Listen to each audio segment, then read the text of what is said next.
Man, am I excited for this one, man. I'd say this is the first official episode back. I released the 1 year anniversary and I released the preview what season two is gonna look like.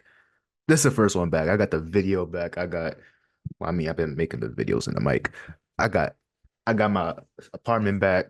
Got my good old LEDs, the Barbie poster in the background, the Spider-Man posters. I got a new Godzilla poster over there too. If you're watching the YouTube video, of course. If you're listening, thank you for listening. My name's Nate Estrada, the Imperfect Podcast. Follow me on Instagram at imperfect.podcast underscore. Same on TikTok. If you're on YouTube, please subscribe, comment, leave your thoughts. Um, yeah, comment where you are. Also, if you're watching, listening, please somehow send me a message on social media, comment on a post, let me know where you're listening from, let me know who you are. I want to get to talk to you. I want to connect with my audience. But for those of you that do follow me on social media, wait a minute, let me adjust my camera real quick. Okay. For those of you that follow me on social media, you've seen my story posts, my many story posts. Uh, there's a lot of topics I want to talk about, but this one that we're going to talk about today is pressing on my mind, I'll say. This past Sunday in my church, First Baptist Church of Glenarden, it was our communion service, and my pastor, Pastor Jenkins, normally he's a senior pastor, so he obviously normally does all the sermons, but he said he wanted to allow our ministers to have an opportunity to come up in the pulpit and give a sermon. So he allowed one of our ministers to come up and give a sermon. And might I say, it was very, very, very powerful and very reached out to me a lot. He did the sermon on patience and basically testing your faith. And that's what we're going to talk about today. I guess I'll title the episode today, Be Patient, Your Faith is Being Tested. Um, we're gonna go to the Bible now. I'm gonna use the same verses he used. James 1 through 4. It's really 2 through 4. I'm gonna go to 5, 2. But yeah, let's go and get into it. This is a letter from James. Someone like Paul usually writes letters too, and he'll spend like the first chapter giving a long introduction, like greetings, Church of Rome, Corinth. I'm so glad to talk to you. I've been waiting so long to do this. I hope to see you someday. Here's James. He spends one verse and it just says James, a servant of God and of the Lord Jesus Christ, to the 12 tribes in dispersion, greetings. Period. That's verse one. He's about to get straight into it. No little warming you up, like, all right, guys, here's my message. No. Oh, I did not mean to punch my Bible. I'm so sorry. We're gonna get right into the message. We're gonna go verse by verse, but the verses kind of go together, but each verse is low-key powerful. But starting with verse 2. Count it all joy, my brothers. Hope y'all can hear me well. Count it all joy, my brothers, when you meet trials of various kinds. I'll stop there. Count it all joy, my brothers, when you meet trials of various kinds. Various kinds meaning good and bad. We can face trials where the outcome is good, the outcome is bad, or like the current state you're in may seem bad initially. Your immediate emotional effect, your fleshly feelings may say, I don't like this. This is bad. Why is this happening to me? Like, for example, financial struggle. You if you're broke, let's put it that way. If you're broke, you lack money, uh, you're not gonna be happy in that moment. You're not gonna be like, oh, I have no money in my bank account. I can't eat food. What a great life. No, obviously not. But let's go and go into verse 3. For you know that the testing of your faith produces steadfastness. Let's go back to being broke again. This sounds so derogatory. I'm so sorry if you feel that way, but you get my point. Uh, he says the testing of your faith produces steadfastness. So hypothetically, if you're broke, then things don't look too well for you. You may be working hard, but money's not coming in the way you want it to. Not the amount, not as quick. You may not be able to do things that other people do because you don't have the money. And in that moment, that's where God is testing you and testing your faith. And I was reading this commentary that was so powerful, said a very powerful message. It said in these moments, people have two decisions. You can either say, God, why are you doing this to me? Why are you allowing this to happen to me? If this God or God, if you're gonna allow this to happen to me, then I'm gonna go to some other God that won't allow this to happen to me. I'm gonna go to some other person that won't allow this to happen to me. Or you can do what verse 4 and 5 say. You can turn to God in these moments to strengthen your faith and trust in him. Verse 4 says, and testing your faith, you know, and let steadfastness have its full effect, that you may be perfect and complete, lacking in nothing. Verse 5, if any of you lack wisdom, let him ask God, who gives generously to all without reproach, and it will be given him. It will be given him. So, like I said, in these moments, your options are turn away from God and give up on God, or trust more in God. And obviously, you want to trust more in God. I mean, even if you're listening, you're not a religious person, you don't believe in a God. Let me ask you this. If something is hard in life, are you just going to give up on it and just go to another hard thing? Or are you going to persevere and learn how to get through that hard thing so you can get through more hard things? Now, to my believers, are you just going to give up on God because he gave you small, one difficult assignment? Because if you're complaining about this one assignment now, then in 1 year, what do you think you're going to do about that next hard assignment? It's not going to get any easier. If you think life as a Christian is easy, then sorry, somebody lied to you. You get the glory of God. You work towards the goal of eternal glory of God. You feel the love of God. But like this verse is saying, you're gonna face some various you're gonna face various trials, the good and the bad. Life following God does not guarantee you sun sunshine and roses, whatever the saying is.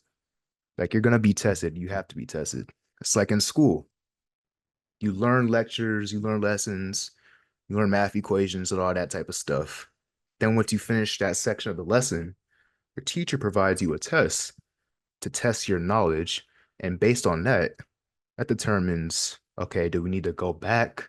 Does he need to work more? Does she need to work more on these math problems? Does he need to study more of these science terms? Or are we ready to move on to the next section, which is going to get harder and harder? Just get deeper into your textbook in school.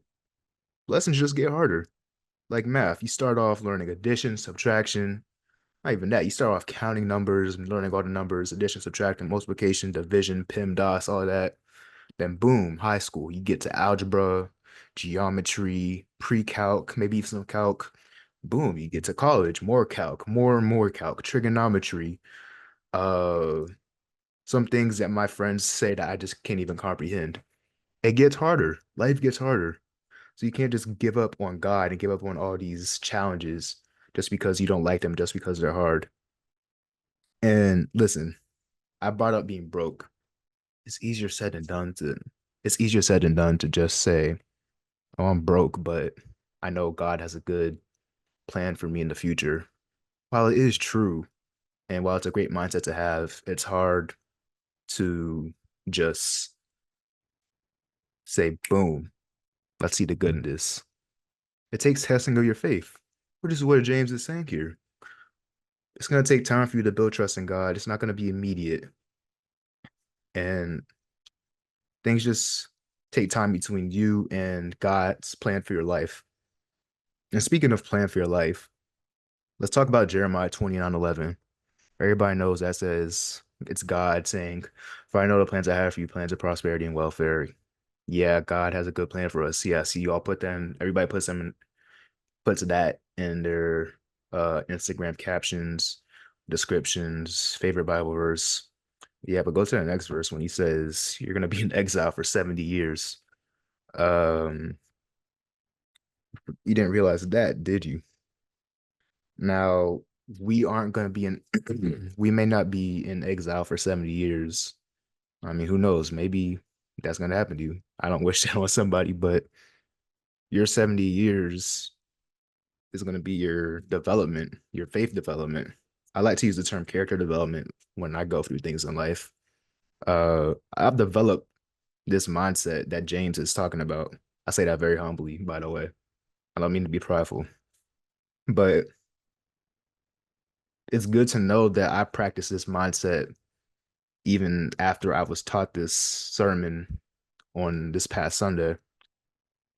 I like to look at my hard times as character development because that's literally what they are. A lot of times I look at challenges in life and I go like, all right, God, I know this is hard, but I know there's a good reason that this is happening. I know you have something planned for me. Ecclesiastes says there's a season for everything. I'm firm on that. There's a reason for everything, and sometimes we aren't owed an explanation. I remember I saw this quote that said, when a teacher is giving a test, they aren't teaching, they're silent. Well, when you're taking a test, the teacher isn't teaching, they're silent. Usually when you're taking a test, the teacher may say, if you have any questions, raise your hand and I'll help you. Now, what is this verse? What does James 1 through 5 say? It says, let steadfastness be complete. Go through these trials. And if you need help, turn to God, your teacher, and ask for help. Dang, that is good. I need to stop hitting my Bible like that. That's good right there. If you need help, go to your teacher, raise your hand, slash, pray to God, go to your Bible and seek the help you need to pass your tests and to build your faith and knowledge and strength. That's good. That's good stuff right there, man. Now, I want to talk about like what I said about my hard times and the way I look at it, just to give you some of my testimony or kind of like the trials I've gone through, just to give a little bit more motivation, like maybe so some of you guys can relate to me. So this past summer, uh, I did a lot. I started my wonderful community called Christian Fitness Association. Shout out to my wonderful friends and community that have helped me bring that vision to life, and it's only going to get better. I got baptized, something that was long overdue, something that God's been waiting for me to do and that I've put off. What else did I do? Cut my hair off, as you can see. I was growing my hair for 4 years. Uh, Took me a very long time to get my hair to where I want it to be. And shout out to like everybody that's taking care of my hair for me, like Quay, Ralph, all my barbers, Cole. Shout out to all y'all. I love y'all, man. Um, yeah, I'll tell you what I didn't do. I didn't have an internship that I wanted. I didn't get the success on social media that I wanted. Part of that was my fault because I didn't do it. But yeah, those are some things I did this summer. Let me talk about Christian Fitness Association, CFA. So between this podcast and my social media journey and even CFA, it's been a test on my patience because there were times where I wanted things done a certain way, or I wanted it done at this time, or I wanted it to happen at this time. And it just didn't happen. Like our very first event was supposed to be like a meet and greet. And this is where my faith was tested a lot. It's not my greatest test, but ooh, I ran through a lot of emotions. We were supposed to have a meet and greet, and what happened? Okay, yeah. You're supposed to have a meet and greet at this park outdoors, so we're at risk of weather canceling things.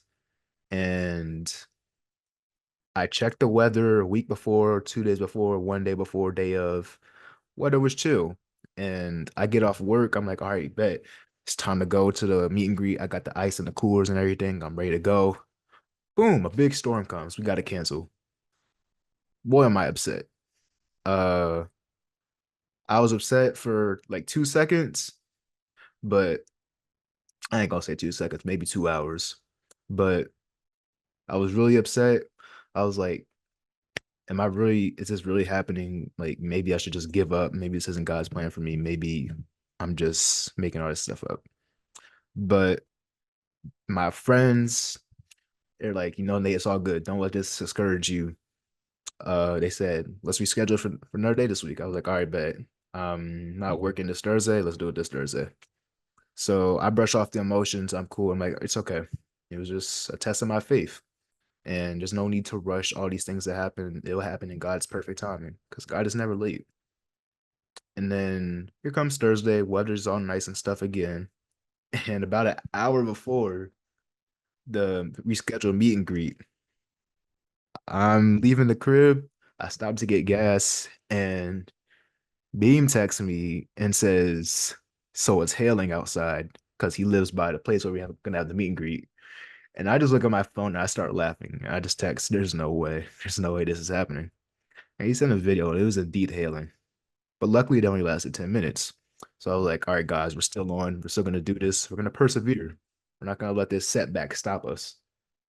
So we get to the park. It's a little wet outside, but we still put on the event. Uh, yeah, I'll say that was one big test of my faith because when things like this happen, when things get canceled on me, like it feels like that's God telling me, no, you're not going this way. But I've come to realize that's God telling me, not now, be patient. I want to see how you respond to this occurrence. And even with this podcast, I remember there's been multiple times in the past where I was supposed to record with somebody, or yeah, I was supposed to do some episodes, and unfortunately, I had to cancel a few to due to uncontrollable circumstances and other people just not being available. Not their fault at all, but just things happening. And I'm always so pressed to push out these episodes, get this content out, reach out to people. And when stuff like that happens, it's so discouraging. But in the end, I know not to give up and just keep moving on. I've developed a mindset that James is telling us to have. Like this is hard, this sucks, but there's something good coming out of this.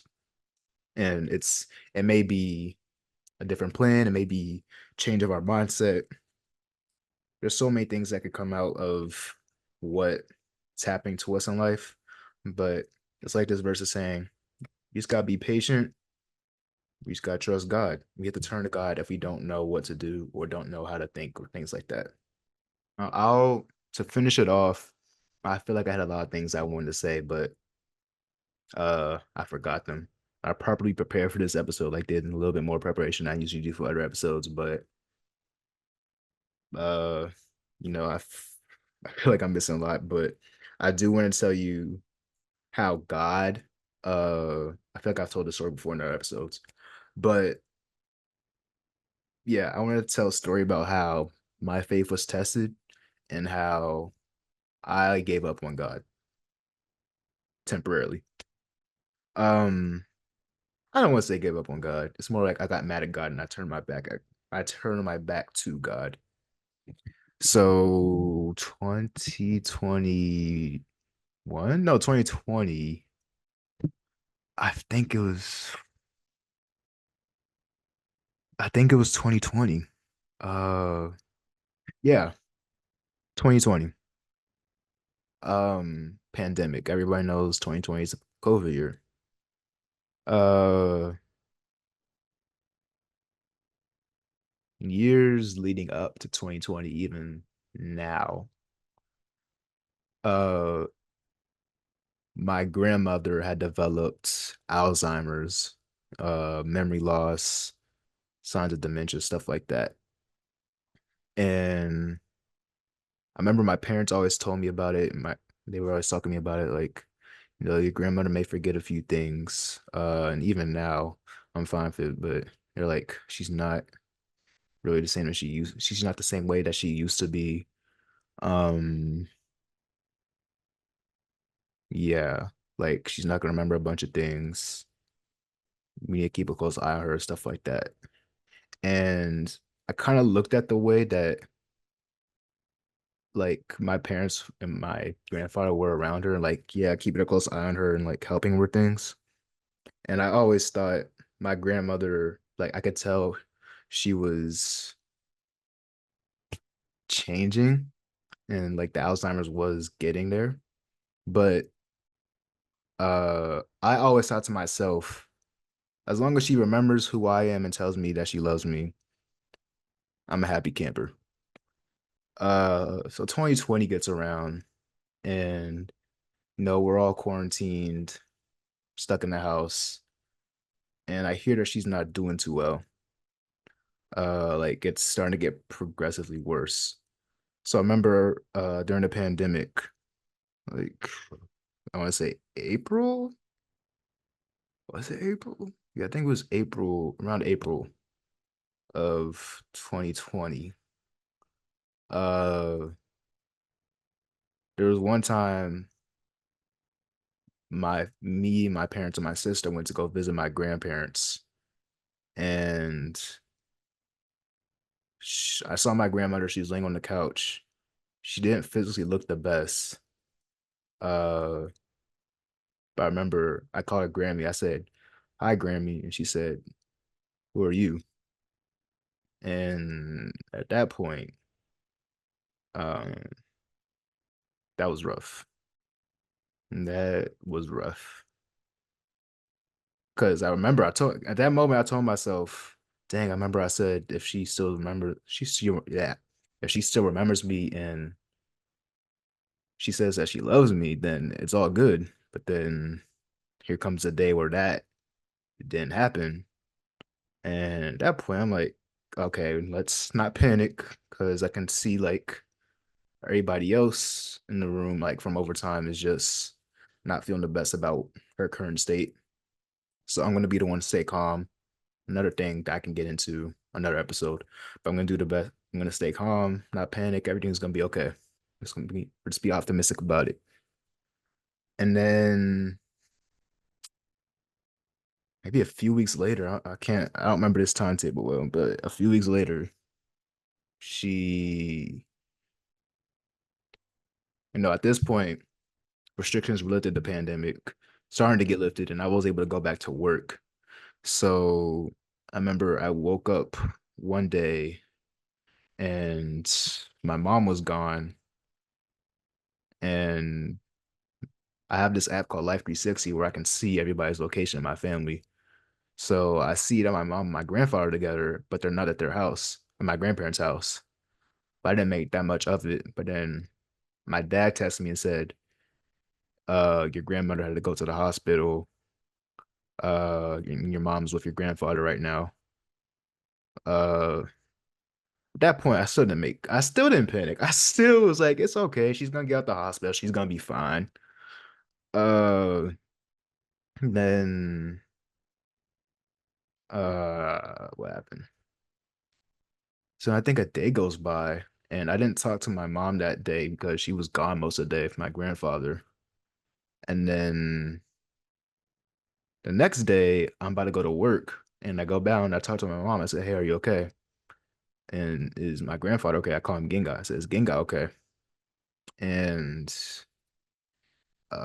she broke down in tears, and she said, your grandmother's not doing well. You should go see your grandfather and talk to him." And she told me that my uncle was there too. He lives in a different state than we do, like 3 hours away. So at that point, my uncle is there is like he wasn't visiting normally because it was the pandemic, but my uncle's there staying for the weekend. So I'm like, okay, what's going on here? So I pull up to my grandparents' house, talk to my grandfather, and my uncle's there. And I mean, we're talking about my grandma. I'm like, so is she okay? Is she gonna be at the hospital soon? And then my grandfather said, "Has your mom not told you what happened to your grandmother?" And I was like, "She told me she was sick, but just at the hospital." And I remember my uncle was right there, and he was like, "I'm gonna take a step out." And then my grandfather called my mom. He was like, "Is it okay if I tell Nate about your grandmother?" Mind you, I'm still chill. I'm like being optimistic. He hangs up and he says, Nate, your grandmother has cancer. She has liver cancer. I think she had something in her bladder, something in her leg, and she also had a brain tumor. And it was like implied that he was like, I'm gonna have to get used to living in this house by myself now. And at that point, like my body started going numb and I couldn't, it was just rough to process that. And he started, he goes on to say, you're your grandmother's favorite. At that point, I was about to break out in tears. And I was like, oh, I gotta go to work. Yeah. So then I'm walking out, I give him a big hug. And as I'm walking to my car, tears are running down my face. And I'm crying the whole way to work for about 30 minutes. And then I'm at work and I got locked in because I'm at work. Uh, yeah. I said I was gonna keep my episode short, but this is sorry. This is just gonna have to keep going. Um, so that point, I kind of that was such a long journey. At that point, I woke up every day thinking, am I gonna wake up to the news that my grandmother's died? And I see my mom sad every day about it. And she's planning her funeral out. She's like starting to plan her funeral out and stuff, which is what I found out like a year later. And my mindset back to faith, my mind was thinking, God, that woman, from what I know, not even from what I know, I just know that's one of the most innocent women on this earth.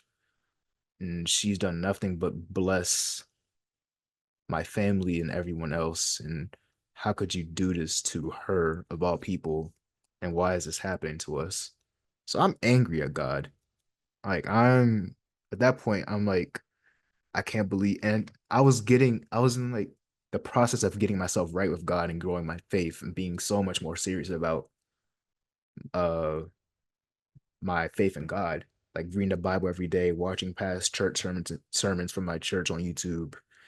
At that point, like emotions are going, and I turned my back on God. I was like, you know what? Forget reading the Bible, forget this gospel music and all that. I'm going back to my old ways. And you know, God's a good God because he could have ruined my life for that. But he forgave me and he showed me that I should not give up on him. Weeks and weeks go by. She's still in the hospital, and I'm still thinking I'm gonna wake up to the news of her dying. And she what happened? Well, I also didn't inquire much about it because I didn't want to confront the elephant in the room that was a possibility. But my parents and my grandfather just over time they would tell me like updates about her and that she was getting better. And days and weeks go by and turns out that brain tumor was able to be removed and it was going to take surgery, of course, but essentially she was going to be healed. She was going to be better. And that's exactly what happened. She got surgery. She was in the hospital for a very long time. She's cancer free, but it was rough because during the pandemic, you can't visit anybody in the hospital. So she was just there by herself. Like that was rough. But she was able to do like video calls with uh my grandfather, my mother. Doctors are giving them daily updates. Uh and even before and after the surgery, well, after the surgery, she was getting her memory still wasn't there. Like she couldn't remember myself and my family, but she would get better and better. And me and my family thought that she like low key couldn't understand anything that was happening or what was going on, especially with the pandemic. I remember one day, me and my uncle and my dad were at my grandparents' house, helping him move a couch, and he gets a call from the doctor, and he goes in his room while we're moving stuff, and he just starts laughing. Well, I don't know if laughing. Yeah, he was laughing out of joy, and he gets off the phone and says, "Just talk to the nurse," and the nurse said, uh that my grandmother had talked to the nurse saying, I wish my family would visit. But she still doesn't remember who we are, but she knows that she has a family. But she said, I wish my family would visit. And the nurse said, sorry, they can't right now. And my grandmother said, yeah, it must be that coronavirus thing. And the reason my grandfather was laughing out of joy was because during the pandemic, like as it was developing, she would watch news with him and just like be unresponsive. He would tell her things about it and just be unresponsive and quiet. But turns out this whole time she was able to take in that information and she even remembers everything that was said to her. So eventually she's released from the hospital and can come back home with my grandfather. And her memory is not perfect, but it's back. She remembered me. She remembered everybody. She still like it just she was better than I could remember from before she went to the hospital. And I know it was a long story and not sorry at all. But the whole point of that story was, giving up on God isn't the best choice. And even when you do, he's gonna let you back in and he's gonna show you why you shouldn't give up on him. Uh yeah. So be patient. God has something good for you. And there's always something good that comes out of whatever's happening in your life. So be patient and go through whatever you're going through. And once it's over, thank God. Thank God while you're going through it too. And make sure you lean on God as much as you can. That was long. I'm not sorry about it though.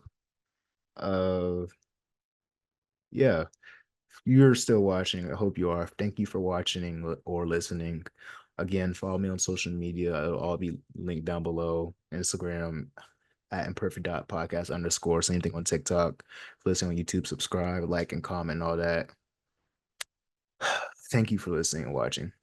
Have a good rest of your day.